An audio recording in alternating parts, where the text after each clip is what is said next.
यहाँ पे हम देखेंगे आज एलिया और बाल के पुजारी, इसमें लिखा गया पहला राजा 18वां अध्याय 18वां के 17 पद में हम पढ़ेंगे। एलिया को देखते ही अहाब ने कहा, हे इजरायली के सताने वाला, क्यों तू ही है? उसने कहा, मैं इजराइल को कष्ट नहीं दिया, परंतु तू ही ने और तेरे पिता के घराने के दिया है, क्योंकि तुम यहोवा की आज्ञाओं को टालकर बाल देवताओं को उपासना करने लगे। अब दूत भेजकर सारे इजराइल को और बाल के 450 नबियों को और असेरा के 400 नबियों को जो इजबेल की मेज पर खाते हैं, मेरे पास करमेल पर्वत पर इकट्ठा कर ले। तब अहाब ने सारे इजराइलियों को बुला भेजा और नबियों को करमेल पर्वत पर इकट्ठा किया। और एलिया सब लोगों के पास आकर कहने लगा, तुम कब तक दो विचारों में लटक के रहोगे? यदि यहोवा परमेश्वर हो तो उसके पीछे हो लो, यदि बाल हो तो उसके पीछे हो लो। तो लोगों ने उसके उत्तर में एक भी बात न कही। तब एलिया ने लोगों से कहा, यहोवा ने नबियों में से केवल मैं ही रहा गया हूँ, और बाल ने नबी 450 मनुष्य हैं। इसलिए 2 बछड़े लाकर हमें दिए जाए, और वो एक अपने लिए चुनकर उसके टुकड़े टुकड़े काट कर लकड़ी पर रख दे, और कुछ आग न लगाए, और मैं दूसरे बछड़े को तैयार करके लकड़ी पर रखूंगा और कुछ आग न लगाऊंगा। तब तुम अपने देवताओं से प्रार्थना करना और मैं यहोवा से प्रार्थना करूंगा, और जो आग गिराकर उत्तर दे वही परमेश्वर ठहरे। तब सब लोग बोल उठे, अच्छी बात, आमीन। यहाँ पे एक हमने जो 17 से लेके अभी पढ़े हैं, आप लोग 29-30 बात पढ़ सकते हैं घर पर। मगर यहाँ पे जब देखेंगे, जब एलिया ने बोला, शपथ खा के परमेश्वर से कहा, जब तक मैं न कहूं आकाश से पानी न पड़े, जब तक न कहूं तब तक स्वर्ग से आकाश से पानी न पड़े। तो 3.5 वर्ष तक पानी नहीं पड़ा, वहां पे नहीं गिरा। 1 वर्ष अगर पानी न पड़े तो धान नहीं लगेगा, उपजनी नहीं होगा। तो वहां पे इजराइल में 3.5 वर्ष पानी न पड़ने के कारण से उजाड़ हो गई, मरुभूमि हो गया उस जगह पे। और उसको खिलाने के लिए सारपत की विधवा के पास हो गए। वो जब जाते थे तो राहों में उनके कौओं लोगों ने उनको क्या खिलाया? मांस और रोटी उनको लेकर आकर उनको खिलाते थे कौओं ने। परमेश्वर ने इस तरह से उनके सामर्थ्य में बोला। तो उन्होंने, परमेश्वर ने अपने जन को इस तरह से, और वो विधवा के बारे में हम सुनेंगे बाद में। वो विधवा ने भी एक रोटी उसके पास बनाकर, और माँ और बेटे खाने का था। और उसके बाद उनके पास कुछ भी ना रहता, मगर उन्होंने एलिया को दे दी। तो परमेश्वर ने उनको आशीष दी, और उनके रोटी हर दिन वो बढ़ता चला जाता। आज निकल कर पकाते तो फिर कल जाते वहां पे दिखते तो फिर वहां पे वो पिसान आ जाता है। और उसी तरह से तेल, जैसे वो बांस के बड़ी सी वो पहले तेल रखने वाला बनाते थे, हाँ, तो उसमें रखते थे। मगर वो जैसे वो रखते और फिर रख देते वहां पे, फिर वहां उन पे तेल आ जाता है। तो इस तरह से वो जब तक पानी नहीं पड़ा तब तक उनके घरों में आशीष उस तरह से रहा। मगर जब समय बीतता गया तब एलिया वहां से निकल कर आया। तब परमेश्वर ने कहा जा, अब अहाब जो है वहां के राजा उस देश के, उनको जाकर मिल और कहा परमेश्वर ये चाहते हैं। मगर उन्होंने तो पहले ही जितना सबसे परमेश्वर के मानने वाले थे, सुन रहे हैं, जितने परमेश्वर के दास सेवक लोग थे उनको तो मार दिया था। तो ये जाकर अपने आप को उनके आगे खड़ा किया। तब जब खड़ा किया तो अहाब ने कहा कि तू इजराइलियों को सताने वाला तू ही है ना, क्योंकि यहाँ पे पानी नहीं पड़ रहा है, तेरे कारण से ये पाप हुआ है। तो वो भविष्य वक्ता ने क्या बोला, ये मेरे कारण से नहीं है, तू और तेरे पिता के काम के कारण से देश में क्या हो रहा है, बड़ी सी समस्या आ रहा है।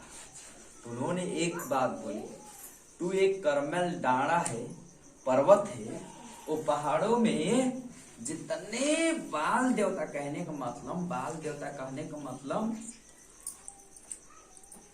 उसको बोलते हैं वो गोरू के पूजने वाला, जितने हैं गोरू और सूर्य को पूजने वाले जो हैं, उनके सूर्य को जो पूजते हैं उनको पूजने वाले 4.5 से कितने 4.5 आदमियों को वहां पे इकट्ठा कर।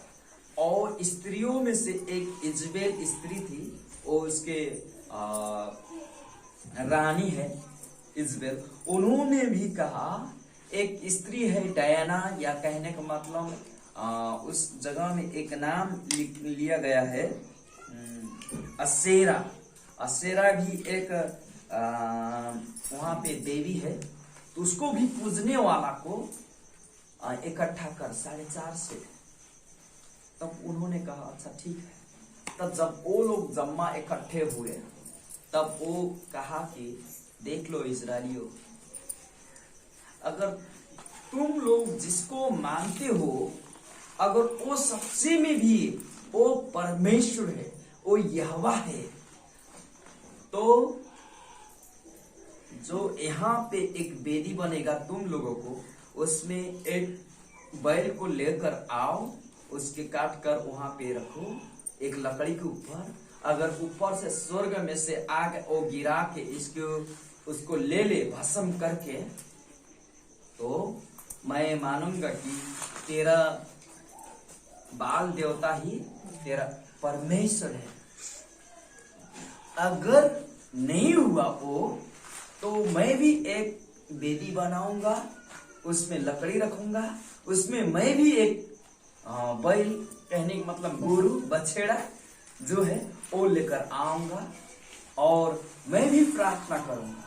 अगर मेरे प्रार्थना करने के बाद में वहां पे एक आग गिरे और वो भस्म करके वो लेकर चला जाए, तो मैं कहूंगा कि मेरा परमेश्वर है। तो वो लोग बोले ये तो बहुत अच्छी बात है। तो ये लोग यहाँ पे वही तरह से इकट्ठे हुए हैं।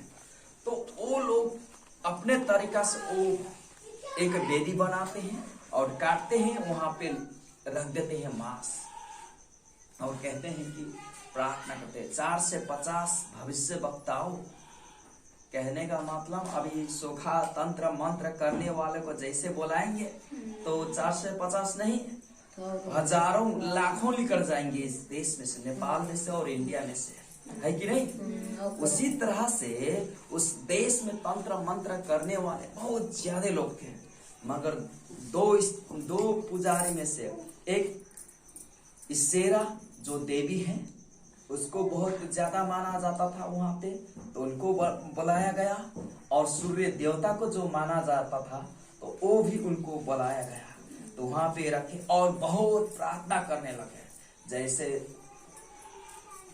सुबह मॉर्निंग से लेके यहाँ पे दिन जब आया, दोपहर हुआ, तो एलिया ने बोला कि देख तुम लोगों को उत्तर नहीं आया, अब जोर जोर से प्रार्थना करो। हाँ, जोर जोर से तुम लोग प्रार्थना करो। जैसे उन्होंने कहा, तो और चिल्ला चिल्ला कर वो लोग प्रार्थना करने लगे। तो उत्तर नहीं आया। जब शाम हुआ तो अपने आप को घाव से लथपथ कर दिए, मार मार के अपने आप को दे खून से लथपथ हो गया। उत्तर नहीं आया तो उन्होंने कहा, जब वो बोल रहे थे चिल्ला चिल्ला कर कहो, तो कह रहे थे कि जोर से बोलो क्योंकि तुम्हारा देवता चला गया है कहीं पे।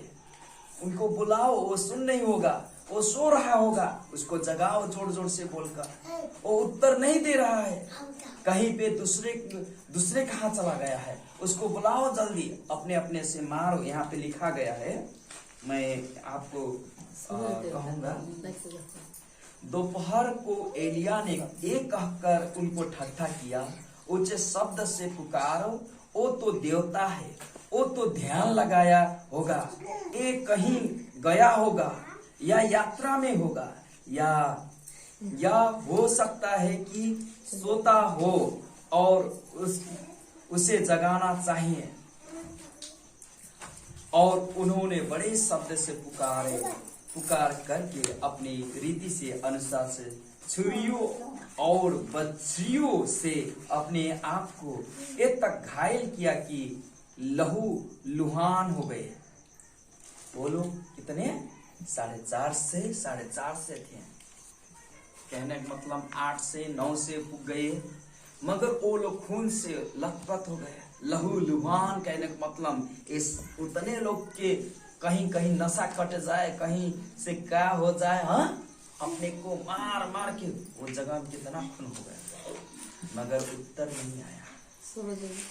तब वो लोग थक चुके।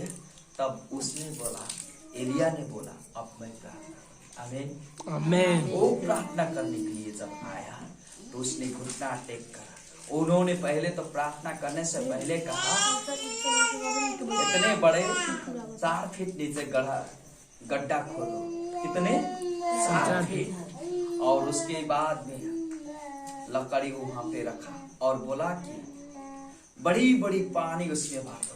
तो पानी भर गया, तना पूरा भर दी।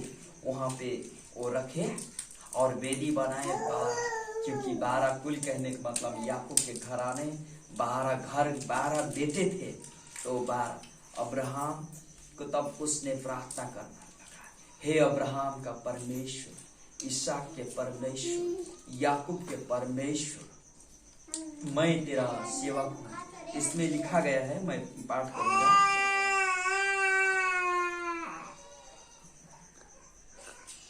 इस तरह से उन्होंने प्रार्थना की है, मैं आपको बताऊंगा।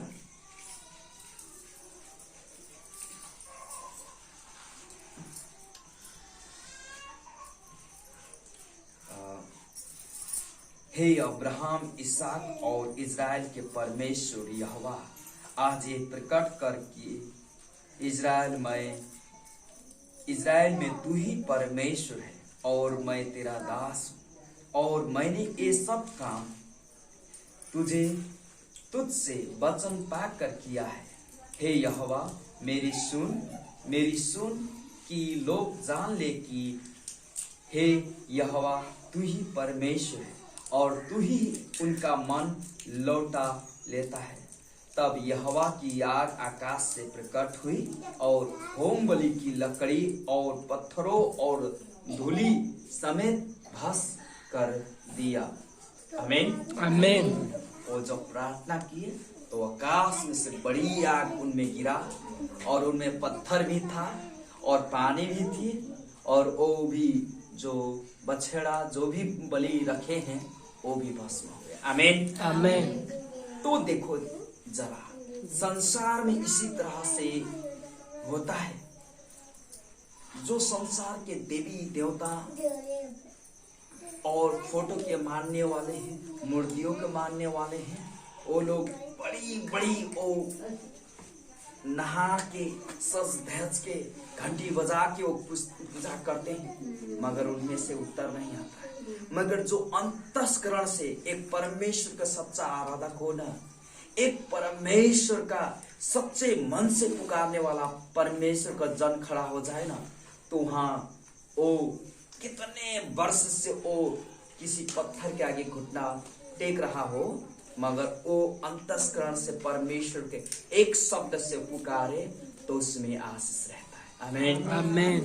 तभी तो यीशु के मानने वाले जब इजराइल के विभिन्न जगहों में जब जा रहे थे, तब उन्होंने कहा, देखो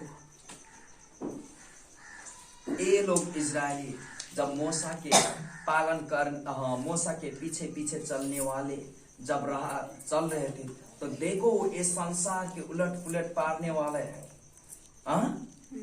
उस समय मूसा के समय में भी परमेश्वर उन लोगों को लेकर जाने के लिए 40 वर्ष तक उनके पैरों के जूता नहीं फाटा, चप्पलों नहीं फाटा, और उनके कपड़ा 40 वर्ष तक नहीं फटा, और उनको खाने के लिए प्रभु मन्ना जुटाते थे और मांस भी जुटाते थे, और उनको पानी भी, जहां पानी की कमी हो जाता तो चट्टानों में से फुटाकर, उनके मूसा के हाथ में बड़ी सी लठी था, और ऐसे मारते चट्टानों में से तब पानी निकल कर आ जाता। आमीन आमीन। Hallelujah hallelujah. उनमें से निकल कर आता, और उनको दिन में चलने के लिए बड़ी सी एक बादल कहने का मतलब बुझ रहे हैं, वो क्या कहते हैं, आकाश, वो क्या बोलते हैं, वो गरजता है ना, बिजली बादल, तो बादल में बिजली गरजता था जैसे, और ऐसे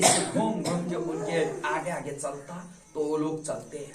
अगर रात हो जाता, अगर परमेश्वर की इच्छा होती कि अब चलने के है, तो वो लोग के आगे एक बड़ी सी आग आती है, वो आग आगे आगे चलता, तो वो लोग पीछे पीछे चलते हैं। तो जैसे वो चलते थे, तो देश वो जौन सी राहों में चलते थे, तो जैसे नेपाल और इंडिया होके चलते, तो कहते नेपाल और इंडियन लोग कहते कि ओ देखो इजराइल का परमेश्वर उनके संग में है ना? वो लोग चल रहे हैं, वो देश को ऊपर नीचे बनाने वाले हैं, तो वो लोग डरते, यहाँ से न आए वो लोग। तो जैसे जैसे जाते वो लोग, उनमें आशीष होता। उसी तरह से जब इजराइल यीशु के समय में भी इसी प्रकार से काम होता है। जब पावल पत्रुस जब जहां से जाते, अचम्भक काम और अद्भुत काम होता है, क्योंकि वो लोग परमेश्वर का शक्ति अपने आप ऊपर लेकर चलते थे। तो वो लोग जैसे जिधर जिधर जाते, तो आदमियों लोग डरते थे। एक स्त्री जो तंत्र मंत्र खिलाने वाले थे, तो उन्होंने ऐसे बोलने लगा, वो बहुत ज्यादा तंत्र मंत्र करती, तो मगर जैसे वो परमेश्वर के जन के, यीशु के जन को जो देखा, तो उन्होंने बोला, देखो ये परमेश्वर के जन है, ये पवित्र लोग हैं, ऐसे बोल रहा था। जोर जोर से वो बोल रहे थे, उनके अंदर दुष्ट आत्मा बोल रहा था। तब उन्होंने कहा, इसमें से दुष्ट आत्मा निकल कर चला जा। आमीन आमीन। उसमें से निकल कर, उसी तरह से जब वो जाते, तो लोग कहते हैं, देखो ये पृथ्वी के ऊपर और नीचे उलट और पुलट पारने लोग आ गए हैं। आमीन आमीन। आप और हम जो विश्वास करते हैं प्रभु के ऊपर, हम लोग चांद चुने कहते हैं ना, ये छोटा मोटा नहीं है, मगर हम लोग परमेश्वर के जन हैं। आमीन आमीन। जो जीवित है, जो सर्वश्रेष्ठ है। जब आप लोग प्रार्थना करते हैं, तो यहाँ के लिए जब प्रार्थना करते हैं, यहाँ पे बड़ी सी आशीष रहती है। आप लोग जब यहाँ के सरकार के लिए प्रार्थना करते हैं, जो कहते हैं यहाँ के वड़ाध्यक्ष हो जाता है, यहाँ के जो हमारे कहाँ कहते हैं कि मेयर है, गांव पालिका के अध्यक्ष है, गाविसा के अध्यक्ष है, वो जिला के और अंचल के, तो वहाँ पे जब आप प्रार्थना करते हैं, उनके जीवनों में काम करता है। जब अचम्भे का काम आपको दिखना है, तो विश्वासियों को लिए तो प्रार्थना करने का है, वो ताकि वो बढ़ सके।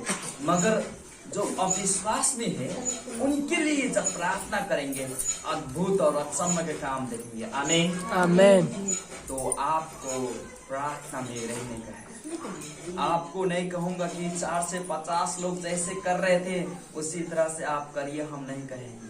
आपको लहू लुहान होने का नहीं है, मगर आपको घुटना टेक के जब प्रार्थना करते हैं, तो आपके जीवन में आशीष आती है।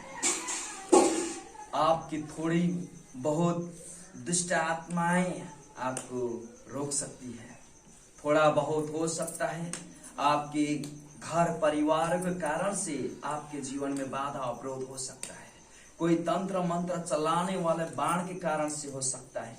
विभिन्न बाधा अवरोध होता है, मगर आप जैसे प्रार्थना कर रहे हैं, जैसे आप प्रार्थना कर रहे हैं, तो उनके जीवन में अचम्म का काम होगा। आपके घरों में अचम्म का काम होगा। अद्भुत और आशीष में तरीका से आपके जीवन में एक ही भी घर आशीष में है, वो भी घर आशीष में है। जो भी आप संगति में आ रहे हैं, आशीष के सबसे पहले तो हम ये कहेंगे कि यहाँ पे संगति नहीं था, तो यहाँ पे संगति होने लगा। ये सबसे बड़ी आशीष है। आमीन आमीन। आमीन। हम एक उदाहरण देते हैं। 9 वर्ष से एक लड़का, 9 वर्ष के कहने का मतलब ए बाबू परमेश्वर कितने वर्ष के हैं? 7 वर्ष 6 वर्ष, इनसे बड़ा एक 9 वर्ष के हैं। तो वो 9 वर्ष के लड़के हैं, तो रेंग नहीं पाते, वो उठ भी नहीं पाते, खा भी नहीं पाते, बोल भी नहीं पाते, वो झपकते थे। मगर परमेश्वर ने वहां पे ये राह खोला। उनके माँ ने पिता परमेश्वर कहने का मतलब, पिता परमेश्वर कहने का मतलब अभी अभी एक झूठा शिक्षा आया है। वो लोग कहते हैं चलो चलते हैं, यीशु के नाम में प्रार्थना भी हो जाएगा, चंगाई भी मिलेगी, और अपने देवियों देवताओं को मान भी सकते हैं, अपने जैसे चाहा अवसर कर सकते हैं, कहकर इस तरह से चला। 3 वर्ष चले, मगर कुछ काम नहीं हुआ। तो उसके बाद में वो समझे कि एक बजिंदर सिंह है, वहां पे चलते हैं। तो वहां पे जब गए तब 25,000 वहां पे जाने के हैं, एंट्री फी 25,000। तो पहले शुरुआत में प्रार्थना नहीं मिलेगा, तो 3-4 बेर जाने का है, और हर वक्त एंट्री में आपको कितना देना पड़ेगा? 25,000। 25,000। तो कितना चला गया? 1 लाख। तो उनके आने जाने का खर्च भी बढ़ा। तो इतने पैसा बंदोबस्त करके गए, वहां पे 1 लाख दे दिए, मगर कुछ भी नहीं हुआ। तब यीशु में उन्होंने कहा अब यीशु में विश्वास नहीं करूंगा। तो उनकी सास जो है, उनकी जो अम्मा है बड़ी वाला, तो उन्होंने कहा कि मैं अब यीशु में चलूंगा। तो यीशु में वो चलने लगे। यीशु में जब चलने लगे तो वो धीरे धीरे धीरे धीरे प्रभु में आशीष में होती। तो एक दिन प्रभु ने उन्होंने कहा कि मेरे घर में चलिए पास्टर जी। जब जैसे हमने गया और प्रार्थना किया, तो वो झसकते थे और ऐसे नहीं, तो उनको हमने प्रार्थना जैसे किया, उनके जीवन में आशीष हुआ। आमीन आमीन। वो अभी झसकते नहीं हैं, मगर वो अब बाहर जाना चाहते हैं। वो सोते नहीं हैं, मगर वो बाहर जाना चाहते हैं। तब उनके लिए हमको प्रार्थना, उनकी जो वजह है, कहने का मतलब बूढ़ी है, तो वो हरदम कलसिया में आ रहे हैं। हम देख रहे हैं 2 हफ्ते से वो आ रहे हैं। तो प्रभु और भी आशीष दे उनके जीवन में, और अच्छा में काम करे। और हम यही कहते हैं कि आप जब अपने हृदय से जब प्रार्थना करते हैं, जब प्रभु में अपने सारे प्राण, आत्मा और शरीर उनके सौंपते हैं, और जब भी जाते हैं, दोधार में नहीं, ये लोग तो दोधार में थे, ये लोग दुधार में थे, मगर ये क्यों उन्होंने कहा चल आज तेरा परमेश्वर सच्चा है कि मेरा परमेश्वर, वो जानने के लिए उन्होंने ये शर्त रखा। और मानते हैं जब वो परमेश्वर ने आग गिराई, तो उनको एक नदी के किनारे लेकर गए और सारे के मार दिए, क्योंकि वो लोग झूठे थे, मगर और लोग सच्चे थे। माने कि एक ही परमेश्वर हो है जो एलिया मान रहा है। आमीन आमीन। तो हम लोग भी सच्चे परमेश्वर। जो आप इस बाइबलों को, वचनों के परमेश्वर को जो मानते हैं, जो यीशु सारे ब्रह्मांड और नक्षत्र के बनाने वाला परमेश्वर, उनका एक बेटा के स्वरूप में इस संसार में पाप छुटाने के लिए एक ही मसीह आया है, जिसका नाम यीशु मसीह है। आमीन आमीन। और उसको अपने मुंहों से जब स्वीकार करेंगे, अपने मुंह से उसको अंदर जब लेंगे, तो आपकी पाप क्षमा होती है। अगर आपके मृत्यु भी हो जाए, क्या हो जाए? मृत्यु। तो आप नरक में नहीं जाए। हमारे पिता अभी भी यीशु में विश्वास नहीं करते, हमारी माता अभी भी यीशु में विश्वास नहीं करते। मगर हमारे बूढ़ी जो चाची हम बोलते हैं, जब वो बीमार से गुजर रहे थे, तो हमने उनको कहा यीशु में विश्वास करिए। उनको उतना ज्यादा समझ नहीं था, क्या बोले क्या करे, तो हमने कहा यीशु में विश्वास करें। तो जैसे जैसे मैंने बोला, वैसे हमको मालूम नहीं था कि वो कहाँ गए। हमने कोई सपना दर्शन कोई भी नहीं देखा, मगर हमारे पिता ने कल कहा ये पितृ के समय चल रहा है, पितृ की विदाई के समय चल रहा है। तो उन्होंने अपने पिता को देखा, कहने मतलब क्या बोलते हैं, बूढ़ा, उनको देखा और अपने बहन को देखा। अभी कुछ महीने, 6 महीने, 7 महीने, 8 महीने पहले वो गुजर गए, तो उनको देखा। तो उन्होंने बोला तुम्हारी माँ तो स्वर्ग में चली गई है और हम 2 बच्चे हैं, हमको ये दे दो और हमको वो दे दो कह के वो बोले। अभी भी उनको क्या करने का है? विदाई। वो नरक से आए हैं, मगर वो अपनी माँ को वो कह रहे हैं वो कहाँ है, तो स्वर्ग में चली गई है। आमीन आमीन। किसने विश्वास किया? जो जिसके पास उतना समझ नहीं था, जो वो सुन नहीं सकते थे, उन्होंने अपने मुंह से जब यीशु मसीह को स्वीकार किया, तो वो स्वर्गवास, अर्थात कहने का मतलब उनका पाप धुला गया। आमीन आमीन। तो आप लोग को हम बोलते हैं, तो ये सच्चे परमेश्वर के ऊपर विश्वास करने के कहने का मतलब ये नहीं है कि आपका धर्म में आपका भगवान, हर जाति, हर संप्रदाय, हर व्यक्ति को अपने सच्चे परमेश्वर के विश्वास करना चाहिए। आमीन आमीन। जो मुस्लिम है, हिंदू है, जो क्रिश्चियन है, बौद्धिस्ट है, जो भी हो, अंग्रेज हो, नेपाली, हिंदी, भोजपुरी, जो भी हो, उसको बनाने वाला परमेश्वर कौन है, उसको उनको विश्वास करना चाहिए। किससे मुझको मोक्ष जीवन मिलेगा, वो उसको मान लेना चाहिए। आमीन आमीन। हम ये नहीं कहेंगे कि अपना धर्म और अपना कर्म, अपना रीति रिवाज छोड़े। जो कर रहे हैं, आप साड़ी लगाते हैं तो हम आप पैंट देंगे तो आप लगाएंगे? आप साड़ी लगाएंगे।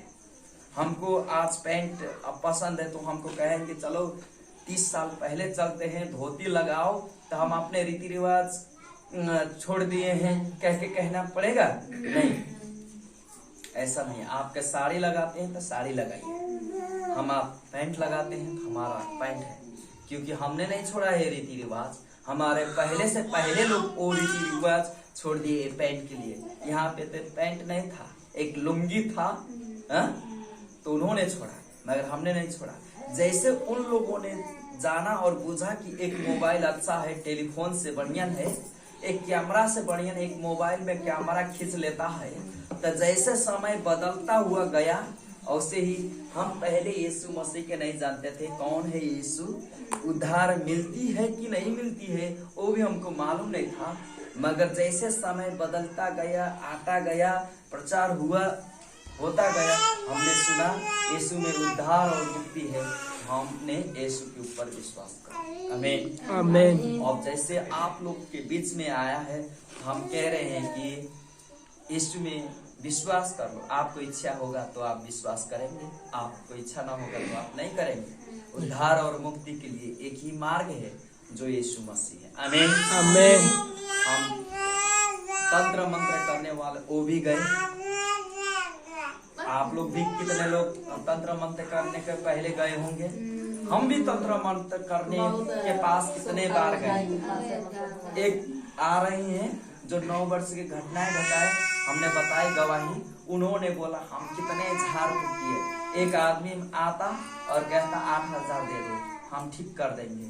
वो करता मगर ठीक नहीं होता, 5,000 लेकर जाता, 10,000 लेकर जाता। एक मुस्लिम स्त्री आई, उनका हाथ नहीं चलता था, वो भी बोली हम जैसे हम प्रार्थना कराते बड़े बड़े आदमियों से, उनमें भी बहुत मौलाना जी कहते हैं उनमें, तो उनके पास जैसे जैसे बड़े मौलाना पढ़े लिखे के पास जाते और प्रार्थना करवाते, दुआ करवाते, उनको 20,000, 25,000, 30,000 देना पड़ता है। उन्होंने बताया एक लखनऊ में गए थे मगर उनका हाथ ठीक नहीं हुआ, मगर यीशु में आए, एक ही बार जब प्रार्थना हुआ उनका हाथ चंगा हो गया। आमीन, आमीन, हालेलुया, हालेलुया। तो हम आपको ये उत्साह देते हैं, आप प्रभु में निरंतर क्या कीजिए, विश्वास, प्रार्थना, आपके घर के लिए, आपके परिवार के लिए, आपके विश्वास में डगमगाने वाला कोई भी काम ना हो। आप ना कहिए कि हम कितने बार गए, हमको उत्तर नहीं मिला, हमको अब उत्तर नहीं दे रहे हैं, हम तो अब यीशु में नहीं जाएंगे, हमको ये नहीं हुआ। ये समझे कि आपका प्रार्थना करने का ढंग अभी जैसा चाहते हैं वैसा प्रार्थना आप नहीं कर रहे हैं। आमीन, आमीन। जैसा चाहिए वैसा आप नहीं कर रहे हैं, तो उसी के कारण से हो सकता है आपके मन टूटने प्रकार के प्रार्थना नहीं होगा। आप बैठे होंगे ऐसे और प्रार्थना कर रहे हैं, प्रभु आपको धन्यवाद, हमारा पैर ठीक कर दो, हमारा हाथ ठीक कर दो, हमारा पेट ठीक कर दो, हमारा छाती दुख रहा है, हमारा सिर दर्द हो रहा है, हमारा पैरों में, हमारे हाथों में, इसका ये बीमार है, उसका ये बीमार, ठीक कर दो। ऐसे बोल रहे हैं कि सोने से पहले, और उनमें पिघल के रो के प्रार्थना कर रहे हैं, अपने दिलो जान के उनके ऊपर रख रहे हैं। किस तरह से प्रार्थना कर रहे हैं वो प्रभु सुने, उसी प्रकार के प्रार्थना आप करें।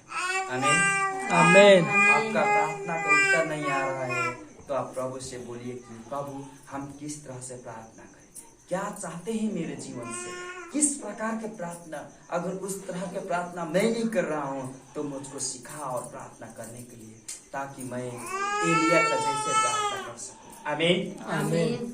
जैसे आग वर्षा उसी तरह से आपके जीवन में अचम्म की रीति से आपके जीवन में काम होगा और आशीषित रहेंगे।